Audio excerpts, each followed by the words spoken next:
सभी किसान साथियों को नमस्कार। मैं आशुतोष शर्मा हार्दिक स्वागत करता हूं आपका खेती के जादूगर यूट्यूब चैनल पर। आज हम चर्चा करने जा रहे हैं कि गेहूं में पीलापन किन कारणों से आता है। कि जैसा कि हम देखते हैं कि हमने हमारे गेहूं में पानी लगाया है पहला, उसके जस्ट बाद गेहूं में पीलापन आ गया है। या कई किसान भाइयों के गेहूं में पीलापन 10 दिन बाद, पानी लगाने के 10 दिन बाद पीलापन आ जाता है। या कई किसान भाई मुझसे कहते हैं, फोन आते हैं, मुझे मैसेज आते हैं कि उनके गेहूं में पीलापन, जैसे ही गेहूं जमीन से निकला और पीला पीला गेहूं उनको नजर आ रहा था। तो आज हम इन्हीं कारणों के बारे में चर्चा करेंगे कि गेहूं में पीलापन किन कारणों से आता है, कौन कौन सी गलतियां जो हैं किसान करते हैं उन कारणों से गेहूं में पीलापन आता है। जैसे कि कई बार क्या होता है, पीलापन आने का कारण, सबसे मुख्य कारण जो देखा जाता है वो जो देखा जाता है पानी। पानी क्या करते हैं किसान भाई, जैसे आपकी हैवी मिट्टी है, बहुत हैवी मिट्टी, उसमें क्या करते हैं, पानी ज्यादा लगा दिया हमने, एक दिन तक पानी जमीन में भरा रहा, पानी खाली नहीं हुआ। अब जैसे सैंडी सॉइल जो होती है, बालुई मिट्टी जो होती है, उसमें ऐसी समस्याएं कम देखी जाती हैं। भारी मिट्टी जो होती है उसमें अगर हम ज्यादा पानी लगा देते हैं तो वायु का संचार जो है वो रुक जाता है, और वो सबसे मुख्य कारण होता है गेहूं में पीलापन आने का। क्योंकि पौधा भोजन नहीं बना पाता है तो पौधे में पीलापन आने लगता है, और इस पीलेपन आने का कारण से पौधे की वृद्धि नहीं हो पाती है। और कल्ले की संख्या जो इस समय पे, जैसे सीआरआई स्टेज पे हमारा गेहूं है, क्राउन रूट इनिशिएशन स्टेज पे, तो कल्लों की संख्या जो है वो भी कम निकलेगी। और कल्लों की संख्या कम निकलेगी तो हमारी उपज पे बहुत अंतर आ सकता है। तो अगर आपकी भारी मिट्टी है तो पानी देते टाइम आपको ये ध्यान रखना है कि आप उसमें हल्की सिंचाई करें, बहुत ज्यादा सिंचाई हमको नहीं करना है। और खाद की संतुलित मात्रा हमें हमारी जमीन के हिसाब से डालनी है। तो सबसे पहली चीज हमने बताई कि जमीन आपकी भारी मिट्टी है तो उसमें जो सिंचाई आपको करनी है वो हल्की सिंचाई करनी है। ऐसा नहीं है कि पानी भर दिया खेत में, अब वो 2 दिन तक पानी सूख नहीं रहा है। अगर वायु का संचार जमीन में अच्छे से नहीं हो पाएगा, एरिएशन अच्छे से नहीं होगा, तो पौधा भोजन कम बना पाएगा, और भोजन कम बनेगा तो पौधे में पीलापन, स्वाभाविक सी बात है, पीलापन आएगा। और इस पीलापन को दूर कैसे करें उसके बारे में ही मैं बताता हूं। तो ये पीलापन ऐसे दूर नहीं होगा, इसमें आप कुछ ना करें, बस वो पानी खाली कर दें, और जैसे ही आपकी जमीन में वायु का संचार होने लगेगा वैसे ही आपका पौधा भोजन बनाने लगेगा और पौधे की वृद्धि ऊंचाई बढ़ने लगेगी। और दूसरा कारण जो होता है पीलापन आने का, वो होता है नाइट्रोजन की कमी। किसान भाई क्या करते हैं कि जैसे कि मान के चलिए हमारे इन खेतों में पहले धान लगी हुई थी, तो धान कटने के बाद हमने गेहूं लगा दिया, दोनों एक जैसी अनाज वर्गीय हमने फसलें लगा दी। या मक्का के खेत में फिर से हमने गेहूं लगा दिया। हम क्रॉप रोटेशन को फॉलो नहीं कर रहे हैं, जो फसल चक्र होता है हम उसको फॉलो नहीं कर रहे हैं। तो पीलापन आने का मुख्य कारण एक ये भी होता है कि नाइट्रोजन की कमी हमारे खेत में हो जाती है। जैसे कि बुवाई के लिए हम क्या करते हैं कि धान की पराली हमने इसी खेत में दबा दी थी। अब जो पराली डिकम्पोज होगी उसमें भी नाइट्रोजन लगती है, यानी कि यूरिया से हम नाइट्रोजन देते हैं, तो जो नाइट्रोजन की मात्रा है उसमें भी पराली डिकम्पोजिशन में बहुत मात्रा नाइट्रोजन की लगती है। और किसान भाई क्या करते हैं, जैसे डीएपी के साथ सिंगल बुवाई कर दी गेहूं की आपने, और यूरिया का वो इस्तेमाल नहीं करते हैं, तो उससे भी बहुत समस्याएं आती हैं, खेत में हमारे में नाइट्रोजन की कमी हो जाती है। तो उसके कारण वो भी एक मुख्य कारण होता है गेहूं में पीलापन आने का। तो बुवाई के समय साथ में यूरिया नहीं मिला रहे हैं आप, तो छिड़काव यूरिया का कर दो बुवाई से पहले।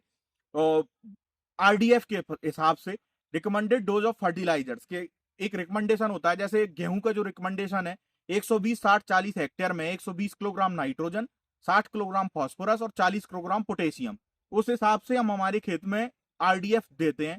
तो इसमें हम क्या करते हैं, जो 3 किस्तों में हम नाइट्रोजन को देते हैं गेहूं की फसल में, पहली किस्त हम देते हैं बुवाई के समय, दूसरी किस्त हम देते हैं पहले पानी पे, और तीसरी किस्त हम देते हैं दूसरे पानी पे। कई किसान भाई क्या करते हैं, सिर्फ 2 किस्तों में भी गेहूं में नाइट्रोजन की पूर्ति कर देते हैं। अगर आप ऐसा कर रहे हैं तो आपको ये अवश्य ध्यान रखना होगा कि आपकी जो किस्त है वो तीनों भागों में बांटी जाए। जैसे कुछ भाग हम डीएपी ले रहे हैं तो कुछ भाग नाइट्रोजन का, उसमें भी 18% नाइट्रोजन होती है। साथ में कुछ मात्रा हमें यूरिया की भी देनी पड़ेगी, क्योंकि जो पराली हमने नीचे दबाई है, मक्के की पराली दबाई है या फिर हमने धान की पराली दबाई है, उसको डिकम्पोज होने के लिए हमें नाइट्रोजन की आवश्यकता होती है। और अगर उसमें नाइट्रोजन हमारी लग जाएगी तो पौधे को नाइट्रोजन नहीं मिल पाती है शुरुआती अवस्था में। तो किसान भाई नाइट्रोजन का डोज सही से अपने खेतों में दें।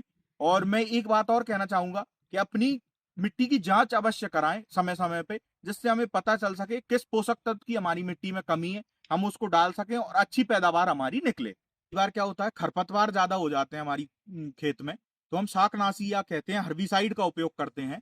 तो अगर उसका हम ज्यादा मात्रा में उपयोग कर लेते हैं तो उससे भी हमारे गेहूं की फसल में पीलापन आ सकता है।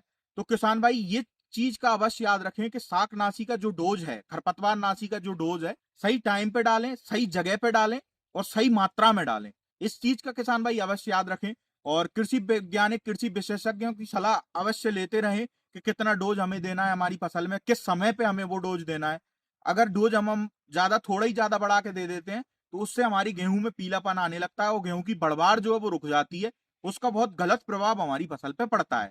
इसलिए हमें जो देना है वो सही मात्रा में, हमें शाकनाशी, खरपतवारनाशी या कहें हर्बिसाइड का सही मात्रा में हमें उपयोग करना चाहिए।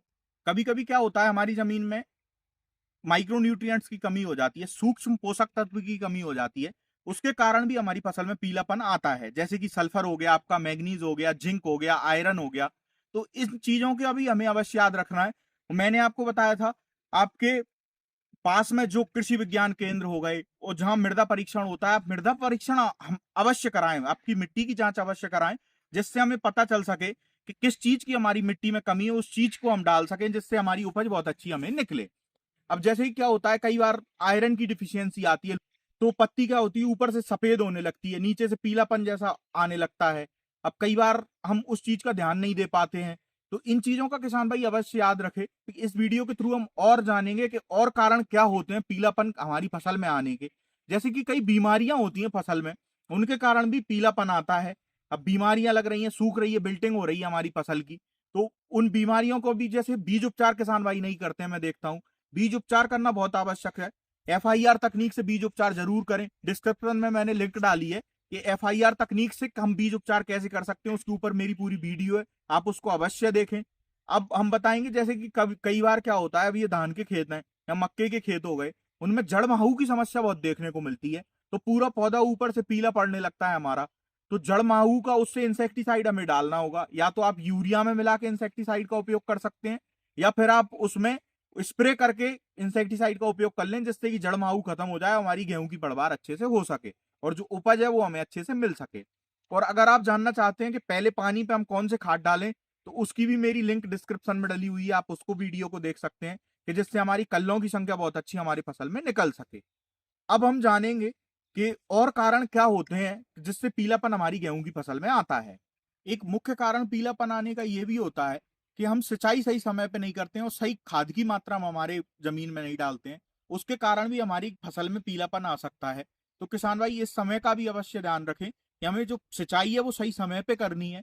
और गेहूं के किस समय पे सिंचाई की जाती है उसकी मेरी वीडियो है, वो भी लिंक मैं डिस्क्रिप्शन में डाल दूंगा, अगर आपको वो वीडियो देखनी है कि किस समय पे हम सिंचाई दें जिससे हमारी बहुत अच्छी उपज निकल सके, तो आप उस वीडियो को भी देख सकते हैं। और आगे मैं एक वीडियो लाने वाला हूं कि हम दूसरे पानी पे गेहूं में कौन से पोषक तत्व दें जिससे हमारी बढ़वार अच्छी हो सके और हमारे पौधे की जो बाली है वो बहुत अच्छे साइज की निकल सके और दाने की संख्या बहुत अच्छी बढ़ सके और दाना एक जैसे साइज का भर सके। कभी क्या होता है, दाने कुछ छोटे रह जाते हैं, कुछ बड़े बढ़ते हैं, तो दाने की जो साइज है वो एक जैसा बढ़ सके, उसके ऊपर मैं वीडियो लाने वाला हूं। तो आप उस वीडियो को भी अवश्य देखें और उस वीडियो को देखने के लिए चैनल को अभी से सब्सक्राइब कर लें और बेल आइकन की घंटी जरूर दबा दें, जिससे कि अगली वीडियो आप तक आसानी से पहुंच सके। तो सबसे पहले हमें ध्यान क्या रखना होगा, सबसे पहले जैसे कि गेहूं की बुवाई से पहले बीज उपचार अवश्य करें किसान भाई एफआईआर तकनीक से। और दूसरी चीज जो हमें ध्यान रखनी होगी, जब हम पहली सिंचाई दे रहे हैं तो बहुत हल्की सिंचाई दें। अगर हमारी भारी मिट्टी है तो हमें हल्की सिंचाई देने की जरूरत है, क्योंकि क्या होता है कि बहुत दिन तक मिट्टी में अगर नमी बनी रहेगी तो गेहूं की जो प्रकाश संश्लेषण की प्रक्रिया है वो अच्छे से नहीं हो पाएगी और गेहूं में पीलापन हमारे में आ जाएगा। और तीसरा, हमें रोगों का ध्यान रखना है कि रोग तो हमारी फसल में नहीं लग रहे हैं। आप मॉनिटरिंग समय समय पे आपकी गेहूं की करते रहें, देखते रहें कि कोई रोग तो उसमें नहीं आ रहा है, कोई कीट तो उसमें नहीं लग रहा है। अगर कीट लग रहा है तो उसके कारण भी पीलापन आ जाता है और अगर रोग लग रहे हैं तो उसके कारण भी पीलापन आ जाता है। तो समय समय पे हमें ये चीज की जांच करनी होगी कि किस कारण से हमारे गेहूं की फसल में पीलापन आ रहा है। और आखिरी चीज जो हमें ध्यान रखनी है वो रखनी है कि आप जो खाद डाल रहे हैं खेत में वो हम रिकमेंडेशन के हिसाब से ही डालें। जो निर्धारित मात्रा में खाद की निर्धारित मात्रा होती है उस हिसाब से ही हम, रिकमेंडेशन के हिसाब से ही हमारे खेत में खाद की मात्रा डालें। और आखिरी चीज एक और मैं बताना चाहूंगा, मिट्टी की जांच आप अवश्य कराएं, जिससे हमें पता चल सके किस पोषक तत्व की हमारी मिट्टी में कमी है, उस हिसाब से हम उसमें पोषक तत्व दें और हमारी पौधे की वृद्धि है जो बहुत अच्छे से हो सके। उम्मीद करता हूं आपको ये जानकारी पसंद आई होगी। ऐसी जानकारी आगे देखने के लिए खेती के जादूगर यूट्यूब चैनल को सब्सक्राइब जरूर करें। आपका बहुत बहुत धन्यवाद।